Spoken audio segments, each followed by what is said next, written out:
Friends, welcome to my YouTube channel go for success. आज मैं आपको बताऊंगी निर्धनता को कम करने की नीतियाँ व उपाय जो कि सरकार के द्वारा की गई हैं। इससे पहले मैंने निर्धनता संबंधित बहुत सारी वीडियोस बनाई हुई हैं जिसका लिंक मैंने आई बटन और डिस्क्रिप्शन में दिया हुआ है, आप उसे जरूर देख लीजिएगा, तब ये वीडियो आपको और अच्छे से समझ आएगी।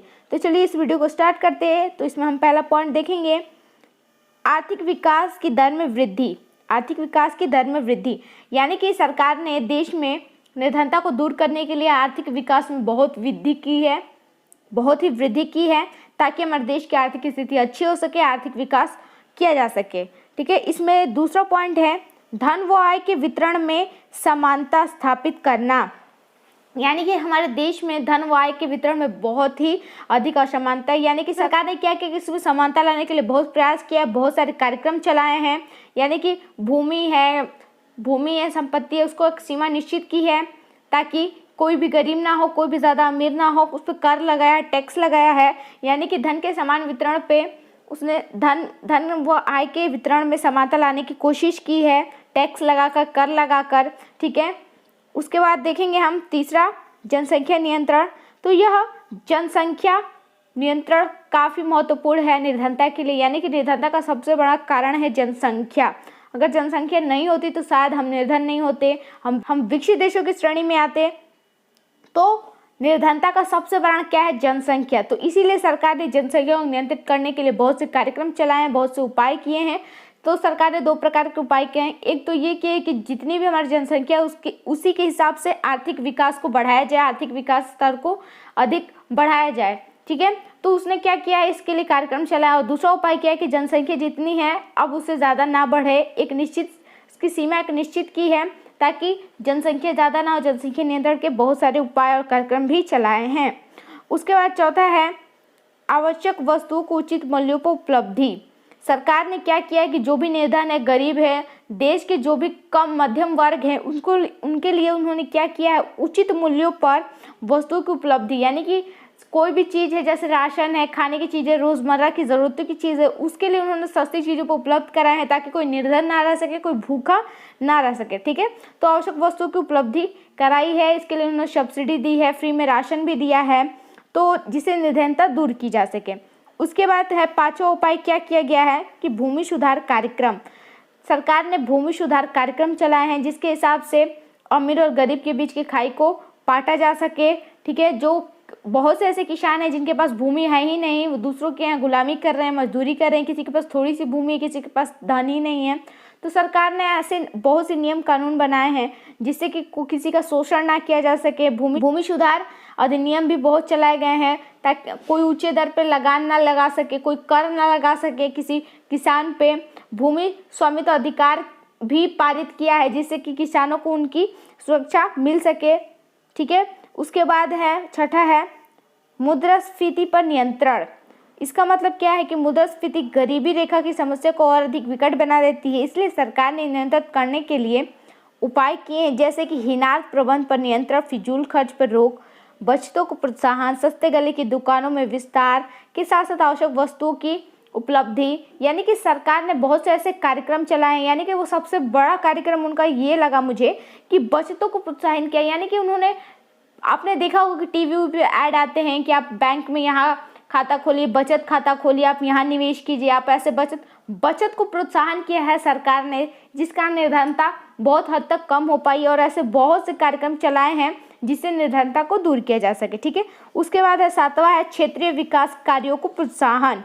ठीक है, क्षेत्रीय विकास कार्यों को प्रोत्साहन, इसका मतलब ये है कि सरकार ने अपने क्षेत्र में बहुत से ऐसे विकास कार्यों को प्रोत्साहन किया या दिया है जिससे कि हमारा क्षेत्र दूसरे शहरी या अन्य क्षेत्रों से अच्छा हो सके, गरीबी दूर किया जा सके, वहाँ जो गरीब लोग हैं उनकी सहायता किया जा सके, जिससे हमारा देश आगे बढ़े और राज्य भी आगे बढ़े। उसके बाद आठवां है आर्थिक सत्ता के केंद्रीकरण पर नियंत्रण। इसका मतलब है कि जो आर्थिक सत्ता पर केंद्रीकरण करके बैठे हैं उन पर उन्होंने, सरकार ने नियंत्रण लगाया है जिससे कि किसी का शोषण ना हो सके, कोई ज़्यादा गरीब ना हो सके। ठीक है, तो देश में गरीब और अमीर के बीच खाई को पाटने के लिए प्रगतिशील करारोप पर विवेकपूर्ण औद्योगिक लाइसेंस नीति और नए साहसियों को प्रोत्साहन करना। यानी कि जो लोग उद्योग धंधा लगाने चाहते हैं, जो भी नया कार्य करना चाहते हैं, उनके लिए सरकार ने उनको प्रोत्साहित किया है, कुछ छूट दी है, लाइसेंस नीतियाँ दी हैं। ठीक है, तो इस प्रकार आर्थिक सत्ता के केंद्रीकरण पर नियंत्रण किया है। उसके बाद नौवां है शिक्षा सुविधाओं पर विस्तार। सरकार का ये कार्यक्रम बहुत ही ज़्यादा अच्छा है। उसमें शिक्षा सुविधाओं में क्या कहा गया है कि सरकार द्वारा ऐसे प्रयास किए गए हैं जिससे कि देश के प्रत्येक वर्ग के बच्चे, बालक बालिकाएं समान रूप से उच्च शिक्षा निःशुल्क प्राप्त कर सकें। निःशुल्क हो या फिर प्रारंभिक शिक्षा हो, सब निःशुल्क दिया जाए, ऐसा किया भी जा रहा है। सरकार ने बहुत से सरकारी स्कूल खोल रखे हैं जिससे गरीब के जो बच्चे हैं वो निःशुल्क शिक्षा, प्रारंभिक शिक्षा प्राप्त कर सकें। तो शिक्षा सुविधाओं में विस्तार किया गया, बहुत से विद्यालय खोले गए हैं। इससे बालक बालिकाएं पर्याप्त शिक्षा प्राप्त करके, प्रशिक्षण प्राप्त करके निर्धनता को दूर कर सके और अपने परिवार का पालन पोषण कर सके। तो यह भी किया गया सरकार के द्वारा और ये काफ़ी हद तक दिखता भी है। बहुत से विद्यालय खोले गए हैं, ऐसा नहीं है कि कोई बच्चा नहीं पढ़ सकता, यहाँ पे हर प्रकार के बच्चे पढ़ते हैं। सरकार ने विद्यालय खोले हैं। उसके बाद है 10वां, न्यूनतम मजदूरी का निर्धारण। ये भी बहुत अच्छा किया गया सरकार ने मजदूरी की आय की एक सीमा निर्धारित की है। यानी कि मान लीजिए 300 रुपये है तो सरकार ने ये निश्चित कर दिया है कि किसी भी मजदूर को 300 रुपये से कम मजदूरी नहीं मिलेगी। वो ज़्यादा अधिक से अधिक कमा सकता है, वो 1000 कमा सकता है, 500 कमा सकता है, लेकिन 300 रुपये से कम का वो काम नहीं करेगा, उसकी मजदूरी नहीं होगी। तो इस प्रकार से भी निर्धनता को दूर किया गया था कि कोई भी व्यक्ति अगर एक दिन 300 रुपये कमाए तो भी वो भूखा ना मरे, कम से कम उसे राशन तो मिल जाए। ठीक है, तो इस प्रकार के कार्यक्रम सरकार के द्वारा चलाए गए हैं।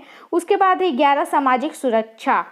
इसका क्या है कि औद्योगिक श्रमिक जो कि औद्योगिक क्षेत्रों या फैक्ट्री में कार्य करते हैं या प्राइवेट कंपनी में कहीं भी कार्य करते हैं, उनको सामाजिक सुरक्षा प्रदान की गई। वो कैसे कि उन्हें क्या दिया, उनके लिए अधिनियम बनाए गए हैं, जैसे कि उनको कर्मचारी क्षतिपूर्ति अधिनियम, मातृत्व लाभ, राज्य कर्मचारी अधिनियम और 1948 के बाद बहुत सारे ऐसे कार्यक्रम चलाए गए हैं जिनसे अगर आपकी मृत्यु हो जाती है, अगर आप दुर्घटना में कुछ हो जाता है तो आपको उसके लिए पैसे मिलेंगे। ठीक है, तो सामाजिक सुरक्षा प्रदान की गई है जिससे निर्धनता दूर हो सके। उसके बाद हम देखेंगे 12वां और आखिरी है सबसे, ये राष्ट्रीय खाद्य सुरक्षा बिल। इसका मतलब ये तो बहुत ही अच्छा है और इसका मतलब ये है कि निर्धनों को अत्यधिक रियायत मूल्य पे अनाज उपलब्ध किया जाए, खाने की चीज़ें उपलब्ध किया जाए। और अब तो सरकार सब्सिडी भी दे रही है कि जो गरीबी रेखा के नीचे जीवन यापन कर रहे हैं उनको मुफ्त में अनाज दिया जा रहा है, जिससे कि निर्धनता को दूर किया जा सके। मैंने आपको 12 प्रकार के उपाय बता दिए जिससे सरकार कोशिश करे निर्धनता को दूर कर सके या कम कर सके। ठीक है, और निर्धनता से संबंधित मैंने बहुत सी वीडियोस बनाई है, उसे आप जरूर देखिएगा। अगर आपको ये वीडियो अच्छा लगा हो तो प्लीज़ इस वीडियो को लाइक जरूर कीजिएगा और मुझे कमेंट करके बताइएगा कि आपको ये वीडियो कैसा लगे। और अगर आप मेरे चैनल पर नए हैं तो प्लीज़ मेरे चैनल को सब्सक्राइब कर दीजिएगा और हाँ, बेल आइकन प्रेस करना ना भूलिएगा, नहीं तो आपको मेरे वीडियोज़ की नोटिफिकेशन नहीं मिल पाएगी। Thanks for watching.